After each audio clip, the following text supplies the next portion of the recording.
I'm going to start off. Okay, so what do you feel like you need help with?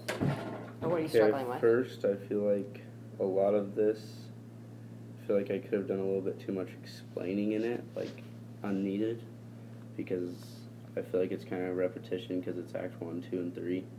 So I kind of have like the same, different, like the same, I feel like each quote is just repetitive. You know what I mean? Okay, so can I clarify? So it sounds like when you say like you feel like it's repetitive in your explanation, do you feel like you're explaining the same thing every single time when you're inserting the quote from the play?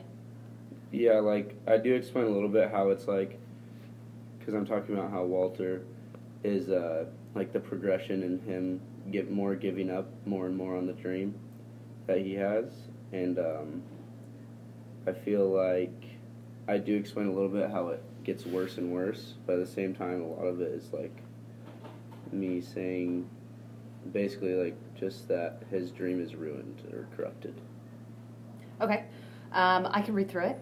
Let me read through it really quick, and then we'll see if there's a different way that if you are being repetitive, if there's maybe a different way that you can explain and connect your evidence to your theme. Just give me 1 second. Okay.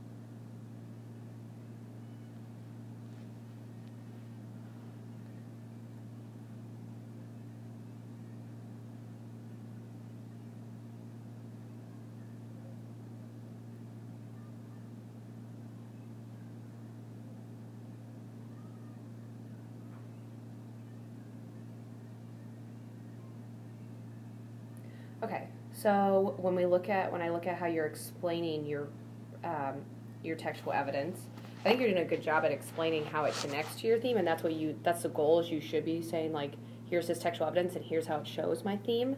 Mm-hmm. So I think you are doing a good way. If you feel like you're being too repetitive, maybe think about how specifically he's acting in this scene. You talk a lot about how he's getting mad, but maybe think about, like, why does that matter that he's getting mad in this part? So, mm-hmm. like especially in this part where you use Act 2, and you saying that he, like, butchered up a dream, his mother butchered up a dream of his, what is he ignoring? Like, what is he mad about specifically? Okay.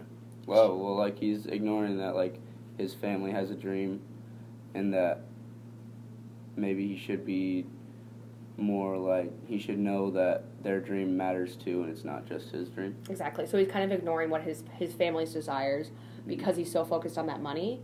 So yeah, I think you're talking about how he's getting mad and maybe he's losing help, but maybe he's also like losing sight of what's really important at that part too. So talk more about like how he needs to focus more on his family and stuff. Mm-hmm. So maybe think about Walter specifically and like what is he doing that's like wrong in that scene, or what is he doing right? Because once we get maybe down to, well, no, you picked all scenes where he's kind of done something wrong. Because my next theme is talking about like how your family's always there to help you out. So I was gonna use the part where like he talks more about like how he cares about his family at the very end. I think that's good. Can I give you one other suggestion? Mm-hmm. Okay, so the other part of the standard I'm asking you to work with is you should also be giving a summary of the text.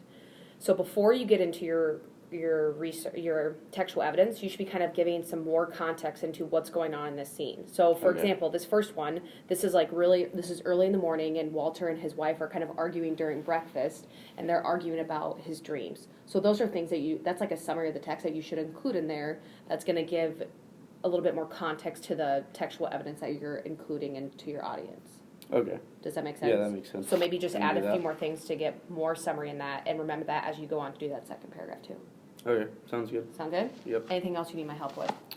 Not yet, I don't think. Cool. Just gotta finish this up. Thanks for letting me record this. That was perfect. Yep.